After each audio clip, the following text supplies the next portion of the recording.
What's up, everyone? Before we get to this video, I gotta talk to you again for a second. It's your annual dose of chassis! You all remember this stuff? This is one of my most popular products I've ever advertised. I use it all the time. In fact, I'm glad we got to do this ad so they could re-up my supply. Because it's the summer, and it's road trip season, and now I don't have any new cars anymore with like cooled seats and all that dope stuff. I'm guessing you guys probably don't have new cars with cooled seats and dope stuff like that. And if you don't have a new car with cooled seats, you want chassis. Chassis is man care for down there. You see, chassis is hydrophobic powder. It prevents sweat from accumulating in your balls area. You don't get swamp ass when you're on a road trip in a hot car in the summer. It's great. Whenever I go to the racetrack, whenever I go out to the canyons, whenever I ride motorcycles, chassis on the balls. That's how it is. Hit the link in the description, and there are many links in there depending on where you're watching us from, and get yourself some chassis for the summer. You will not regret it. Now enjoy this video.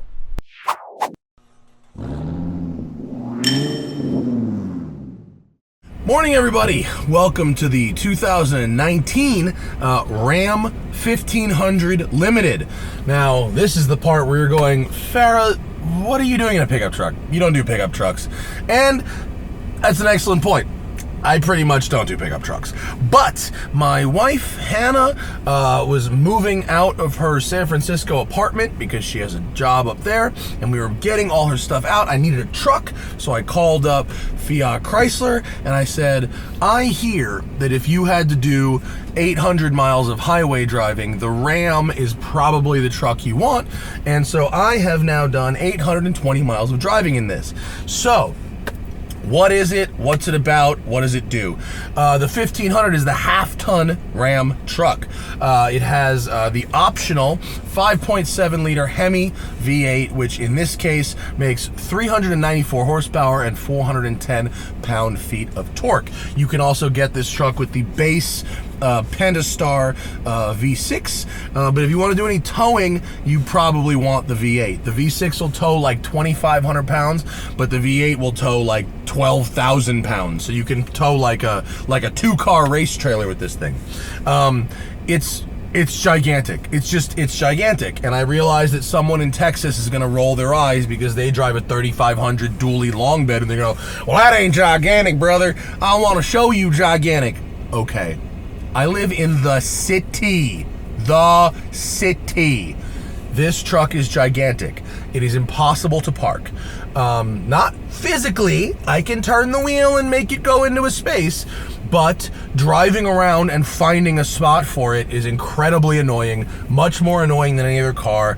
About half the spots I try, I don't fit in. My 4-car garage in Venice becomes a 3-car garage when I have to park this. So storing this vehicle in the city is twice as annoying as a regular car because it eliminates a regular car's spot. Okay, let's go for a drive. I happen to really like the knob-actuated shifter. Normally, I like, levers and stuff like that, but for some reason, in a big truck, the knob right next to the steering wheel makes so much sense. We're in Marina Del Rey today. We didn't go off-roading. I didn't really know what to do with this thing, so we're just gonna drive around and talk. Now, on the road of pickup trucks, the Ram is definitely a standout. Its road mannerisms and its reputation for road mannerisms are well-earned and well-deserved. Like I said, you get the V8, you get the ZF design, Chrysler manufactured 8-speed gearbox, which is good here as always. You also get coil spring suspension at the rear standard. Most trucks have leaf springs. That already improves your ride a lot. This one, being the Limited, has a height adjustable air suspension with 4 different settings. So I'm on the second to lowest setting now, which is your kind of aerodynamic optimized road setting. You can then go up for off-road, and you can go down for your load height if you wanted to kind of squat a little bit to get some stuff in there. On the road, It drives as well as I could expect a giant truck to drive. It is quite fast, severely masked by the fact that you're so high up, so without looking at the speedometer, you could find yourself doing 90 or 100 miles an hour without really realizing it. It's an illusion. Give me the word, people, that I can't think of. It's an optical illusion. Thank you. Also on the road, these seats, although they're not very huggy, are quite comfortable. There's tons and tons of space, front and rear, tons of space.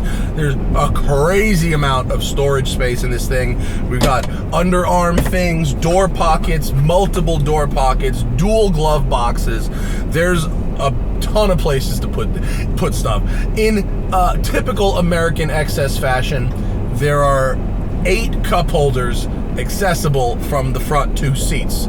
I will give you that 2 of them are for the rear seats, but there's also 6 cup holders accessible for the rear seats. So there's 12 cup holders in this vehicle, and it holds 5 people.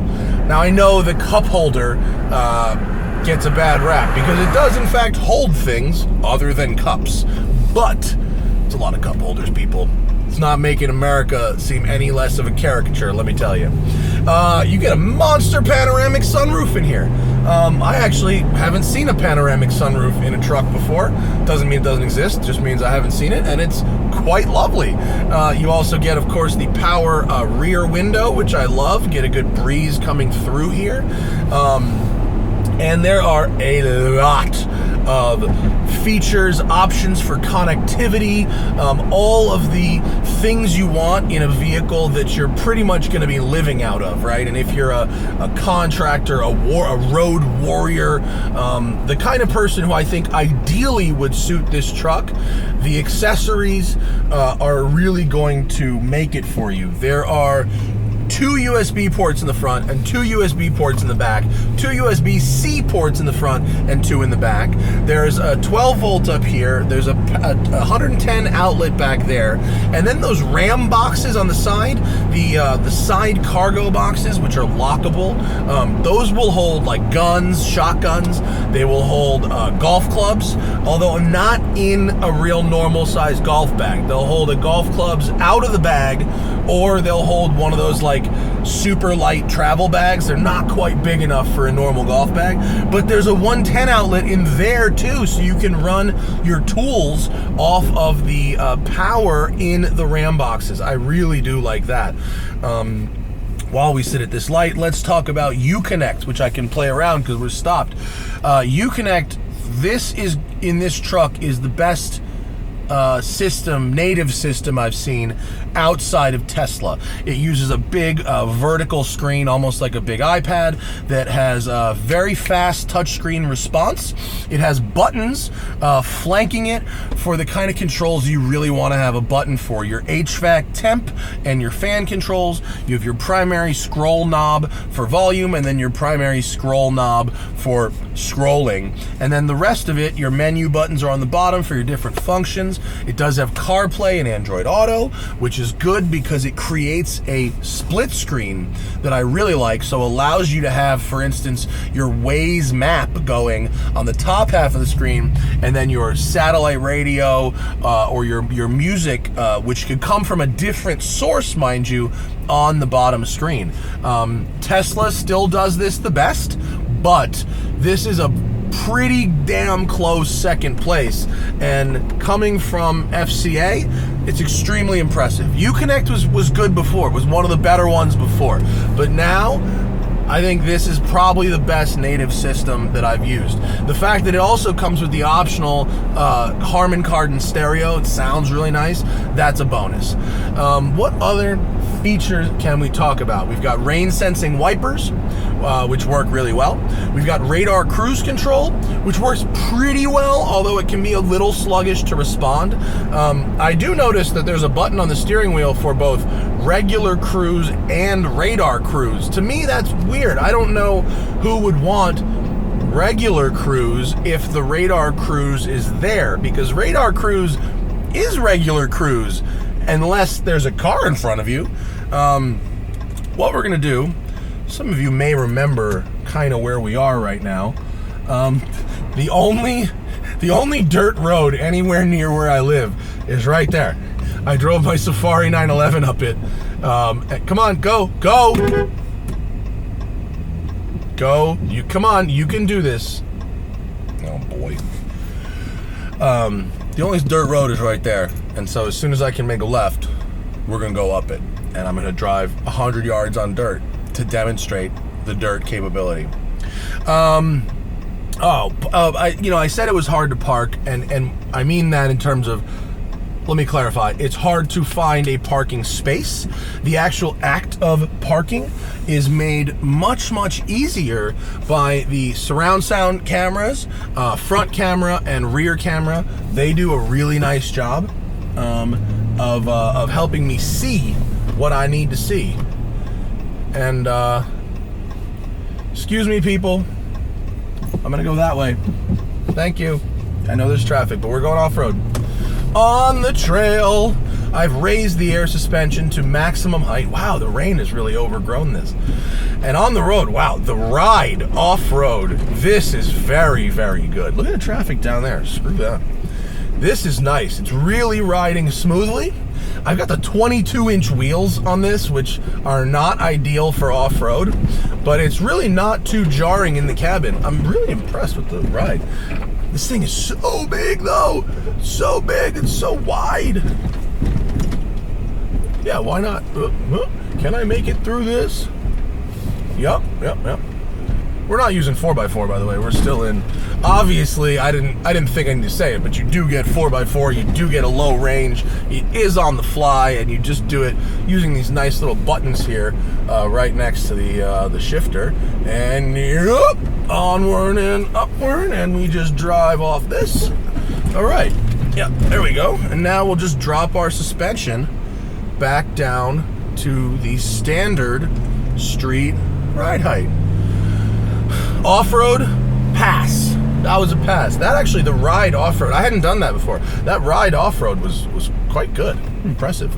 So, that's pretty much what I've got to say about the Ram. Frankly, if you don't need something like this, and I'm not trying to single out Ram, because I do think that they have built a fine product. This thing is $70,000. And it's a ton of money when you're talking about a pickup truck. 70s, it's a big, big number. But when you think about what it gets you in terms of heated and cooled seats, all the connectivity, all the power ports, all the space, all the flexibility of all the things you can use it for, plus a lot of the features you get with like a mid-level German luxury car, it's not hard to see where the value is. You get a lot of space, you get a lot of power, you get a lot of function, you get a lot of stuff, and I think this truck is built for what it feels like to be at a very high quality. But it's just so big that if you don't need it, it might make your life harder than it makes it easier. So consider that, and consider that there are now, at long last, some mid-sized trucks on the market that if you don't need something this big, maybe you want to look at one of those. And also, to the manufacturers, I end it with this. This is a beautiful luxury vehicle. If you made a mid-sized truck that was built to this quality and standards with this suite of features, I think that would sell like hotcakes. So thank you to Fiat Chrysler and Ram for letting me use the truck for a week to help me move Hannah back home. Thank you to you for watching, and something that is not what I normally do. And I'll see you guys later. Bye. Hey guys, before you move on to your next thing, don't forget we have a new shirt in our Blip Shift store. This one is dedicated to those who hate left lane hogs. It's only on sale for 2 weeks from June 17th to July 1st. So go to blipshift.com/TST or hit the link in the description after this video.